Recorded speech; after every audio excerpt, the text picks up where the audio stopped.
RT. The question that I'd like to pose to everyone today is, how do you deal with offers, and especially offers that are not exactly what the sellers are expecting in a changing market? Well, it's all about perspective. The seller's perspective as far as a changing market is concerned is always exaggerated and skewed in his own favor, just as the buyer's perception of a changing market is. If the seller receives an offer today in this environment, and the offer is nowhere near to what he might want to accept for his property, he's going to go through a number of different emotions. The first one is anger and discontent, and it's something that you're going to need to learn how to deal with. You have to get them past the point of the emotional feeling and get to the facts so that they can make a reasonable decision about an acceptance. The idea is to find a middle ground, but if your seller won't negotiate at all, you'll never find that middle ground. So how do you bridge the gap between the seller's perception of what's happening in the marketplace and reality? Well, there's only one way, and that is accumulate the facts.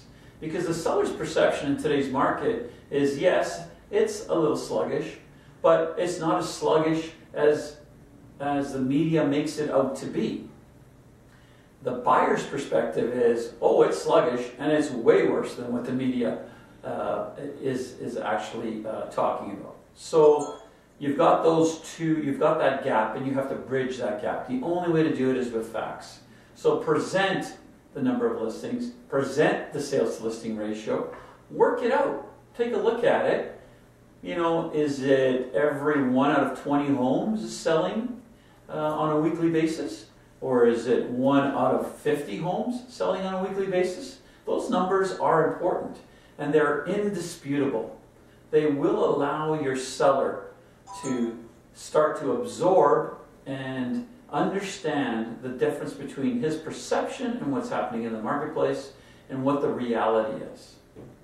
I guess the bottom line here is that we need to make sure that the seller doesn't discount an offer just because the price is out of whack.